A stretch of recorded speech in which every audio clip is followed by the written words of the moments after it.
Hey everybody, welcome back to the channel, and let's get stuck in to the spear build. The vast majority of Crimson Desert players are using the two-hand, dual-wield or the greatsword, but hopefully this video will change your mind.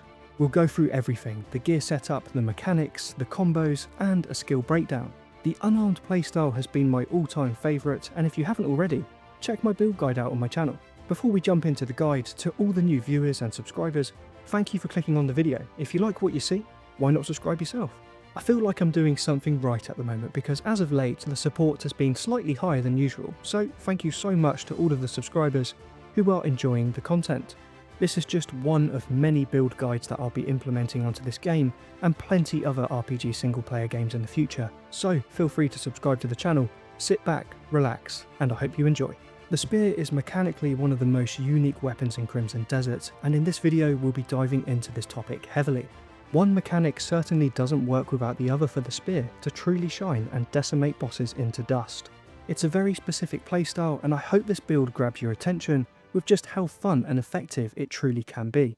The bread and butter combos for most builds are the R2 into an element imbued turning slash. Effective, right? It really is, but with the spear, I wanted to explore some more options.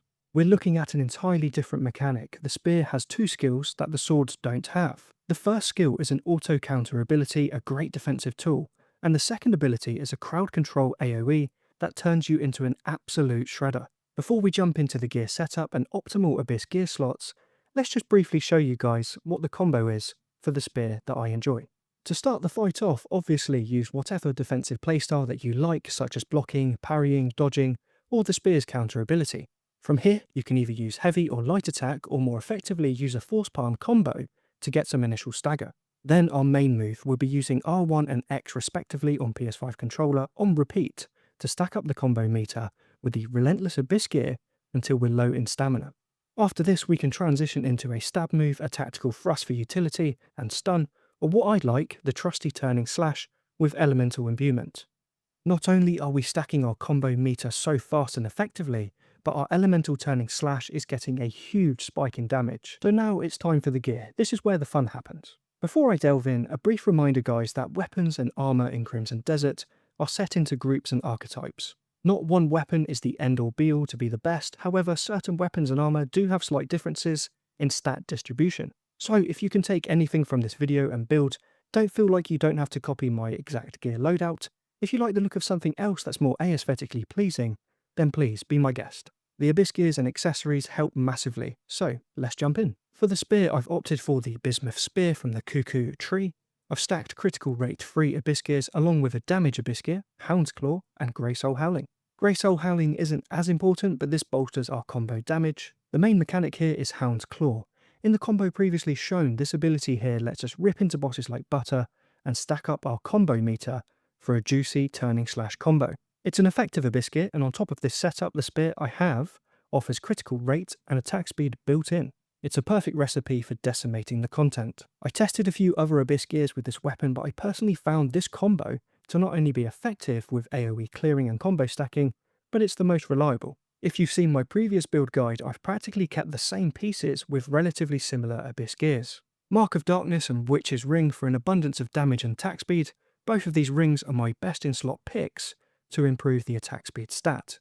Gold or ancient earrings for defensive stats and movement speed. I'm sure guys you can understand just how important movement speed really is, so I highly recommend these earrings. The White Lion necklace for attack and critical rate, which gives us 4 bonus crit rate when fully maxed out.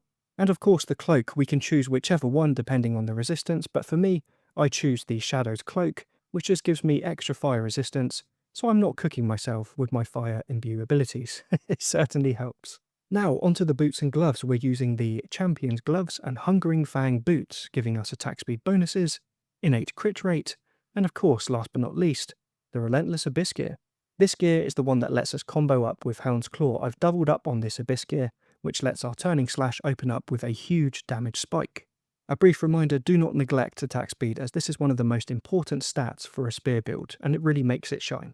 Moving on to the headpiece, not only for fashion, but we have a bolstering movement speed innate of 1, and of course an Abyss gear movement speed 3 as well. And for the chest piece, here we have the 3 best Abyss gears for our turning slash: Volcanic Eruption, Momentum, and Flames of Judgment. This turns our combo ender turning slash into an absolute beast. Before we move on to the final segment, the skill tree, I wanted to give a shout out to any of you guys who have made it this far into the video. If you enjoy my content so far, and specifically this build, which is practically one of the most enjoyable combat styles I'll ever experience in Crimson Desert, I have a quick question.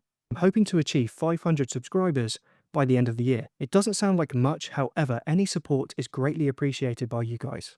A simple like and subscribe to the channel and I will promise to pump out plenty of boss guides, build guides and reviews for all our favourite games to come, including Crimson Desert.